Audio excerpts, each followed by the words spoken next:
Hello everyone, and in today's session I'm going to be talking to you about glycolysis. Glycolysis is the first stage of both aerobic and anaerobic respiration.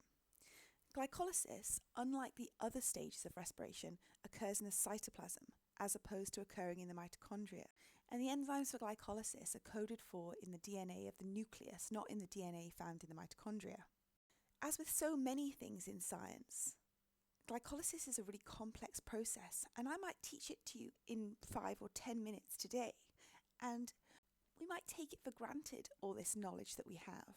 But the pathway of glycolysis as it is known today took almost 100 years to fully discover, and it was the combined results of many small experiments that were required in order to understand the whole pathway. It was Louis Pasteur in the 1850s that did the very first steps in us trying to understand this pathway. And it was the mid-1930s before Gustav Emden had proposed the detailed step-by-step outline of that pathway. It wasn't until the mid-1940s that we had the pathway of glycolysis that we know and learn today.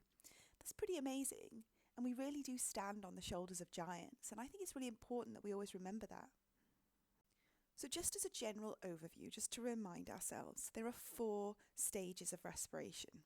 Glycolysis, which occurs in the cytoplasm, the link reaction in the Krebs cycle, which occurs in the matrix of the mitochondria, and then the electron transport chain, which is alternatively known as oxidative phosphorylation. And this occurs on the cristae, so between the matrix, the inner mitochondrial membrane, and the intermembranal space. In today's session, we're going to focus on glycolysis. This word already tells us what glycolysis is. Glyco, glucose, lysis, splitting. So glycolysis is the splitting of glucose into a smaller molecule.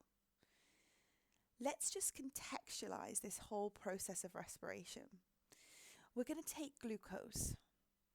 We're going to take oxygen. And we are going to break the carbon-hydrogen bonds in glucose and transfer the energy that was previously trapped in those bonds into the bond between the second and third phosphate to form an ATP molecule. And that ATP molecule is the usable form of energy in our cell.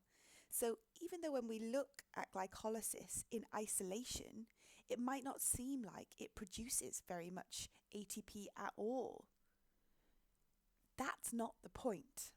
The point is to create a molecule, in this case pyruvate, which is the correct shape and size to be able to get inside the mitochondria to then take part in the next steps of respiration so we can produce more ATP. So you've always got to bear that in mind when we are talking about glycolysis. Glycolysis is not the end point, it's just the start.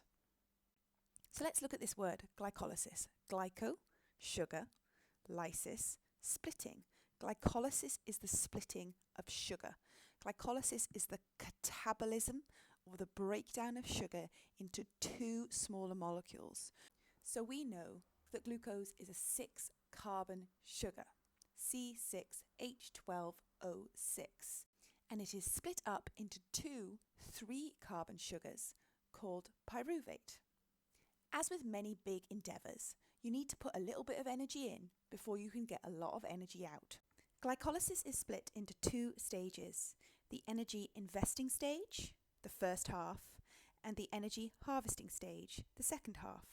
Now, glycolysis is a 10-step reaction.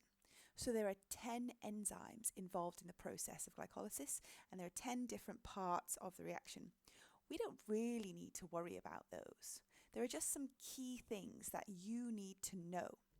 Let's look together now at the glycolysis pathway.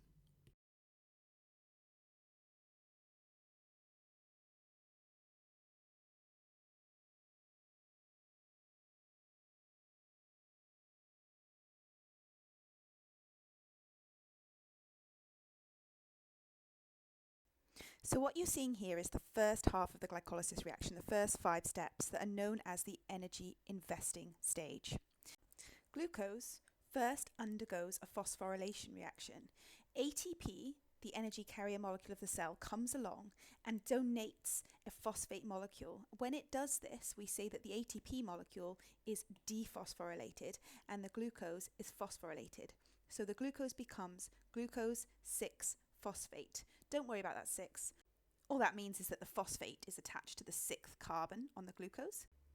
We can see the very simple molecular diagram of that on the side. So we've added 1 phosphate onto our 6-carbon glucose. Then the glucose undergoes an isomerization reaction, which is a change in shape reaction, and it becomes fructose 6-phosphate.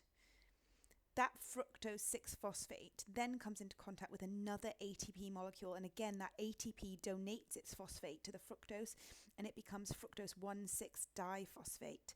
So now our 6-carbon sugar has got 2 phosphate molecules attached, and we have released 2 ADP molecules back into the cytoplasm. They'll eventually be recycled back into ATP, probably through the electron transport chain. So far, we have had 2 dephosphorylations of ATP, and the glucose has been phosphorylated twice. The final reaction is called a lysis reaction, a splitting reaction. And the 6-carbon sugar is split into 2 3-carbon sugars, triose phosphate. And we can see that down here at the bottom. The second stage of glycolysis is the energy harvesting stage. So in this stage, we've just put some energy in, but now we're going to get some energy out. Let's have a look at that.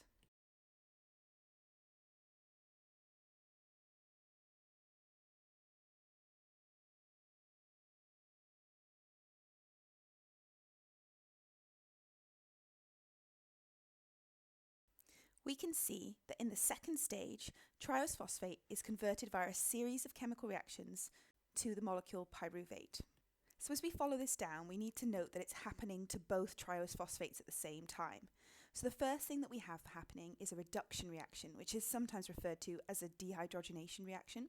So the NAD plus molecule, which is our hydrogen carrier, is reduced to become NADH. And then we have 2 substrate level phosphorylations. So ADP comes along and a phosphate is donated to the ADP and it becomes ATP. And then we end up with our 3-carbon pyruvate molecule. So overall, from our 6-carbon glucose, we end up with 2 molecules of NADH, which are going to head off to the electron transport chain and donate their hydrogens. And we end up with 4 molecules of ATP via a substrate level phosphorylation reaction, and 2 molecules of the 3-carbon pyruvate. However, because we put 2 molecules of ATP in at the beginning and we get 4 molecules out, our net production of ATP from glycolysis is 2. So we have a net production of 2 ATPs from glycolysis.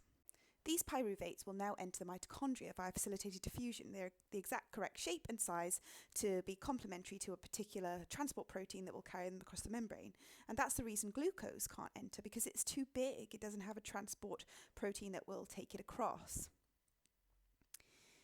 Now, this is really everything that you need to know about the process of glycolysis. It's important to remember that when you start practicing A-level questions about this, there might be some opportunity for recall questions, they're there, but you really need to be able to apply this information. So you need to be able to understand how it fits into things. We talked at the very beginning about how it's the first stage of both aerobic and anaerobic respiration. When we learn about anaerobic respiration, we will learn about what happens to these pyruvate molecules in the absence of oxygen. But that's pretty much everything for now. Well done.